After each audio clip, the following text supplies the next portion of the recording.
नमस्कार प्रेक्षकांनो, लपंडाव या मालिकेच्या आजच्या भागामध्ये आपण बघूया. इथे आता सरकार सखीवरती भयंकर चिडलेले असतात. सरकार म्हणत असतात की सखी, तुझ्या एका सहीमुळे काय काय अडलंय तुला माहिती तरी आहे का? तुझ्या एका सहीमुळे किती नुकसान होत आहेत हे तुला कळत नाहीये.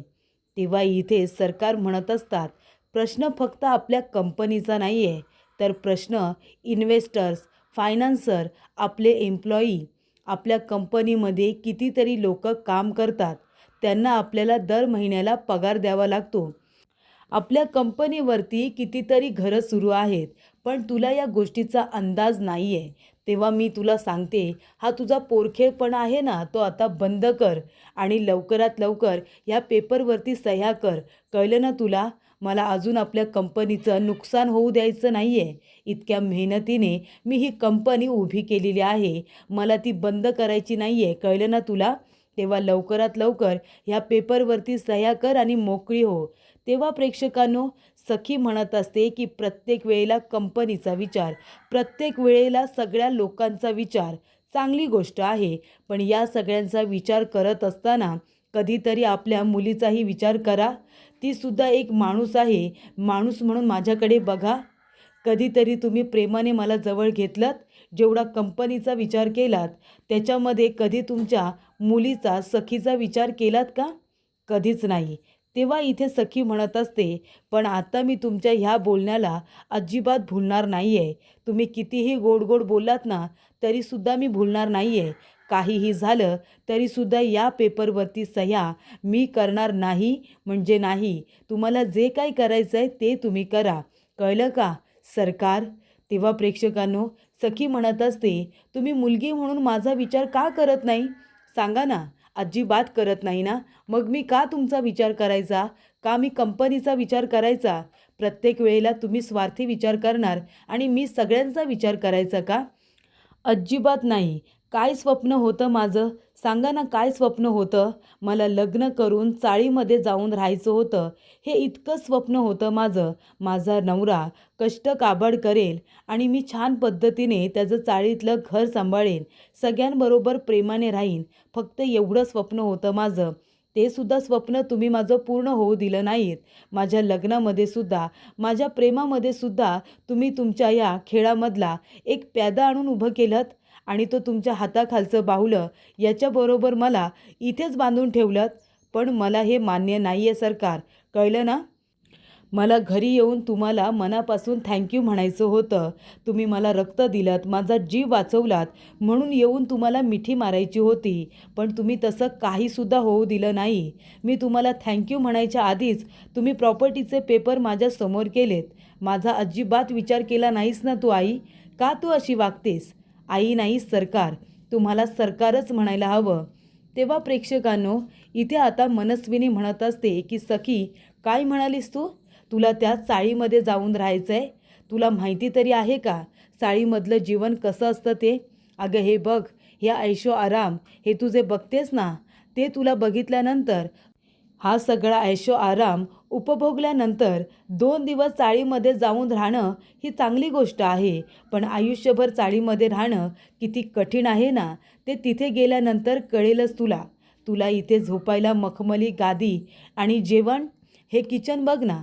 किचनमध्ये जाऊन स्वतःसाठी कधी एक ग्लास पाणी तरी गरम केलेस का? आयतं सगळं मिळतं ना तुला इथे खायला. आणि महत्त्वाची गोष्ट म्हणजे हे अंगावरती जे इतके छान छान कपडे घालतेस, हा जो ड्रेस घातलायस, हा आता कधी पुन्हा रिपीट होईल काही माहिती नाही. पण तिथे फक्त अंगावरती तुला चिंध्या मिळतील. आणि पाण्याचं काय? इथे तुला कधीही नळ उघडलास ना, तरीसुद्धा रूमपर्यंत तुला पाणी मिळतं, बरोबर? पण तिथे टायमावरतीच पाणी येतं. त्यालासुद्धा वेळा असतात आणि तेव्हाच ती नळं गळतात. कळतंय का तुला? तेव्हा इथे आता झोपायला तिथे मखमली गादी नसेल तुला. झोपायला एक चटई आणि त्यात चिंध्या झालेल्या गोधड्या, एवढंच काही असेल तिथे. तेव्हा प्रेक्षकांनो, मनस्विनी म्हणत असते, तुला तिथे असं राहता येणार आहे का? हा ऐशो आराम सोडून तिथे तुला खरंच त्या चाळीमध्ये दिवस काढता येतील? ही इच्छा आहे तुझी? हे तुझं स्वप्न होतं, दळिद्री स्वप्न? तेव्हा प्रेक्षकांनो, सखी म्हणत असते, हो मी राहिले असते ना. तुम्ही कशाला त्याची काळजी करताय? अहो सरकार, खरं तर तुम्ही मला ओळखलेच नाही आहे. तुमच्या मुलीला तुम्ही ओळखलंच नाही आहे की मला काय हवं आहे, मी कशी मुलगी आहे. मला ही मखमली गादी, हा ऐशो आराम, मला हा कधीच नको आहे. मला ह्याची आस नाही आहे. मला चाळीमध्ये जाऊन मला त्या माणुसकीच्या माणसांमध्ये राहायचं होतं. हां, कष्ट काबाड करायचंच म्हणताय ना तुम्ही? कष्ट करायची माझी पूर्ण तयारी आहे. आणि हे बघा, मला हवं तसं त्या चाळीमध्ये राहू शकते. कळलं तुम्हाला? तिथे कधीही पाणी येऊ दे, तिथे मला झोपायला चटई असू दे, मी त्याच्यामध्ये सुद्धा आनंदाने राहीन. बरोबर? फक्त मला तिथे जाण्याची एक संधी तर द्या. पण तुम्ही संधीसुद्धा द्यायला घाबरताय. बरोबर ना? कारण तुम्हाला भीती वाटते. सखी सदन चाळीमध्ये जाऊन राहिली आणि तिने तिथे गेल्यानंतर खूप काही चांगलं करून दाखवलं, तर तुम्ही हाराल. तुम्हाला भीती वाटते या गोष्टीची, की तुम्ही जर मला तिथे जाऊ दिलं, तर तुमच्या हातातली खूपशी प्यादी अशी आहेत, जी तुमच्या हातातून हळूहळू एक-एक करून निसटून जातील. बरोबर ना? याच गोष्टीची भीती वाटते ना तुम्हाला, की सखीने जर करून दाखवलं, ती जर तिथे चाळीमध्ये रमली, तर ती जिंकेल आणि तुम्ही हाराल ना सरकार. या गोष्टीची तुम्हाला भीती वाटते, म्हणून तुम्ही मला चाळीमध्ये जाऊ देत नाही. तेव्हा प्रेक्षकांनो, इथे आता सखी असं बोलल्यानंतर सरकार तिच्या जवळ जातात आणि म्हणत असतात, "काय? काय म्हणालीस तू? मी घाबरते असं म्हणालीस का तू? ही सरकार आहे ना, ती कधीच कुणाला घाबरत नाही आणि भीतीसुद्धा सरकारला घाबरते. हे कळते का तुला?" तेव्हा इथे आता सरकार म्हणत असतात, "ठीक आहे. काय इच्छा आहे तुझी? तुला सखी सदन चाळीमध्ये जाऊन राहायचं आहे ना, जा. तू सखी सदन चाळीमध्ये जाऊन राहायचं आणि त्याचबरोबर आजपासून ते पुढे 1 महिना तू त्या चाळीमध्ये राहून दाखवायचं. आणि महत्त्वाची गोष्ट म्हणजे तिथे गेल्यानंतर तुला इथून काहीसुद्धा मिळणार नाही. तुला पैसे मिळणार नाही. त्याचबरोबर तुला इथून कुठल्याही पद्धतीची मदतसुद्धा मिळणार नाही आहे. इथून गेल्यानंतर तुला इथून ₹1 मिळणार नाही. तुला जसे दिवस काढायचे आहेत ना, तसे दिवस तू तिथे काढायचे. इथून मदतीची अपेक्षा करायची नाही. कळलं तुला?" तेव्हा इथे आता सखी म्हणत असते, की "ठीक आहे, तुमचं चॅलेंज मी स्वीकारते." तेव्हा प्रेक्षकांनो, इथे आता सरकारने सांगितलेलं असतं, की इथून ₹1 तर मिळणार नाहीच, पण तुझं जे अकाउंट आहे ना, ते स्विच करण्यात येईल. तुला तुझ्या अकाउंटमधून सुद्धा पैसे काढता येणार नाही आहेत.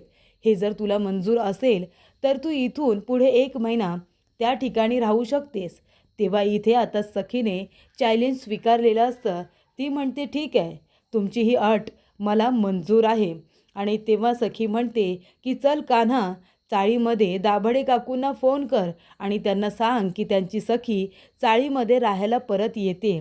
तेव्हा इथे कान्हा आता टेन्शनमध्ये आलेला असतो. तेव्हा प्रेक्षकांनो, कान्हा म्हणत असतो, "मी काय म्हणतोय, सखी मॅडम तुम्ही आत्ताच आलाय ना, तुम्ही थोडा आराम करा, तुम्हाला आरामाची गरज आहे. तुम्ही अजून पूर्णपणे बऱ्या झाला नाहीत. तुम्ही 2-4 दिवस इथे थांबा, आराम करा आणि मग चाळीमध्ये चला ना. तुमच्या आई बरोबर बोलतायत, चाळीमध्ये तुम्हाला जमणार नाही." तेव्हा इथे सखी म्हणत असते, "तुला कोणी सांगितलं चाळीमध्ये मला काही जमणार नाही म्हणून? मी राहून दाखवणार आहे."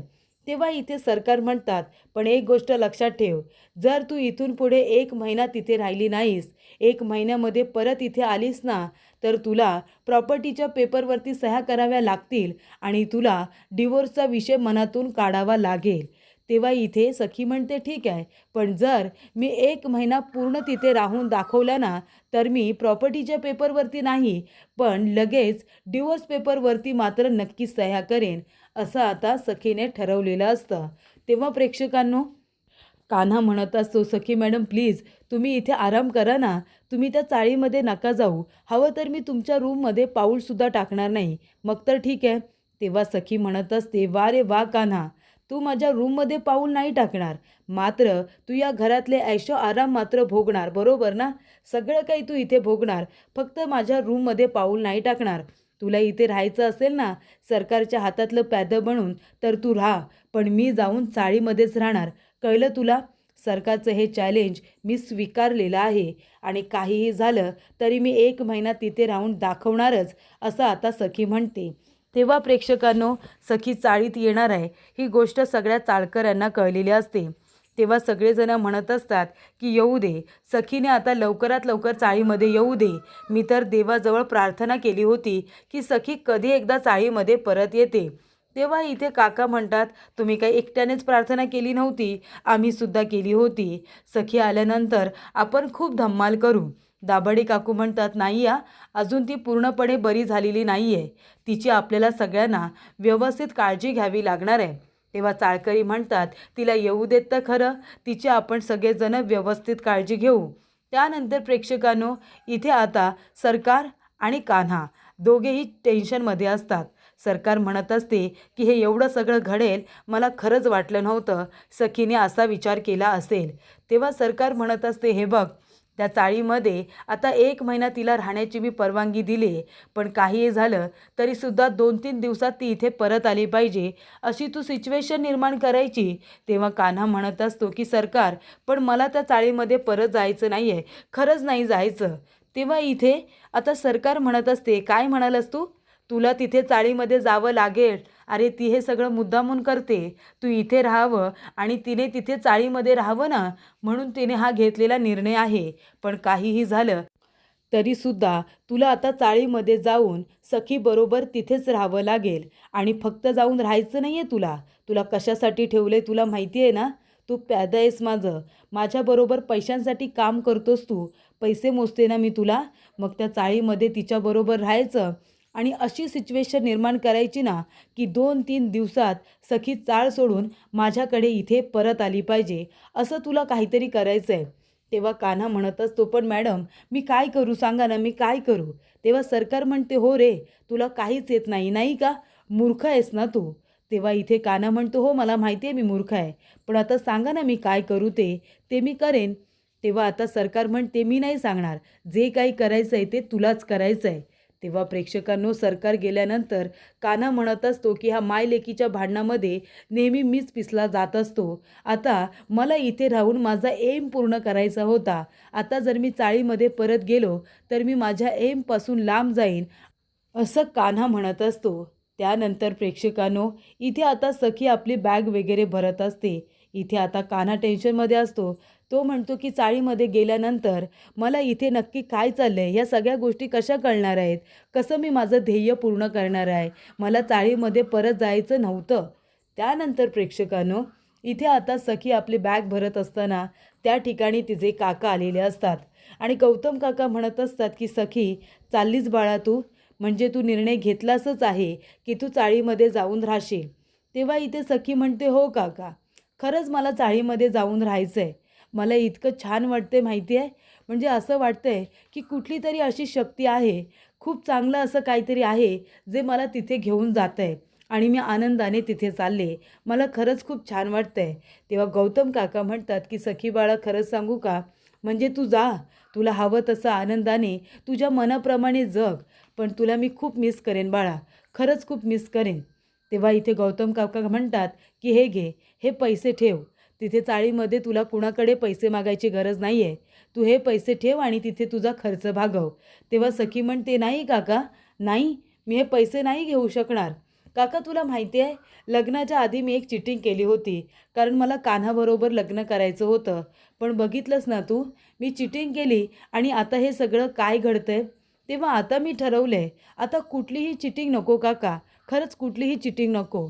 जे काही करायचं ना आपण, ते चिटिंग न करता करायचं. जे काही होईल ना ते सगळं चांगलंच होईल असं मला वाटतंय, पण आता चिटिंग नको.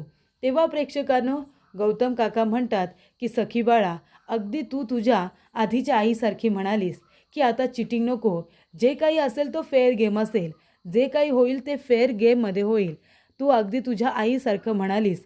तेव्हा प्रेक्षकांनो, इथे आता सखी म्हणत असते, गौतम काका, खरंच सांगू का, मी सुद्धा माझ्या आईला खूप मिस करते रे, माझी आई, आधीची आई, मी तिला खूपच जास्त मिस करते. तेव्हा इथे आता सखी आपल्या काकांना मिठी मारते. दोघेही खूपच जास्त इमोशनल झालेले असतात, कारण सखी आता चाळीमध्ये जाऊन राहणार, तिला आम्ही सगळेजण मिस करणार, असं आता गौतम काकांना वाटत असतं.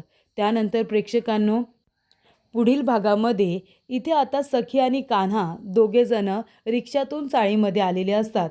तेव्हा कान्हा पैसे द्यायला जात असतो. तेव्हा सखी म्हणते, "एक मिनिट, तू पैसे देऊ नकोस, मी रिक्षाचे पैसे देणार." तेव्हा कान्हा म्हणतो, "मी देतो ना पैसे." सखी म्हणते, "सांगितलं ना, पैसे तू देऊ नकोस म्हणून, मी पैसे देणार." त्यानंतर कान्हा आणि सखी दोघेजणं घराच्या बाहेर आलेले असतात. तेव्हा तिथे दाभाडे काकू येतात आणि म्हणतात, "सखी, हे काय करतेस तू? तू घरामध्ये कशी लगेच येतेस? हे बघ, तू अशीच घरामध्ये येऊ शकत नाही. कळलं ना तुला? तू तिथे दारामध्येच उभं राहायचं. कळलं का?" तेव्हा प्रेक्षकांनो, दाभाडे काकू आपल्याला घरामध्ये येण्यासाठी नकार का देत असतील, असा प्रश्न आता सखीच्या मनामध्ये आलेला असतो आणि दाभाडे काकूंनी सखीला आता दारामध्येच उभं करून ठेवलेलं असतं.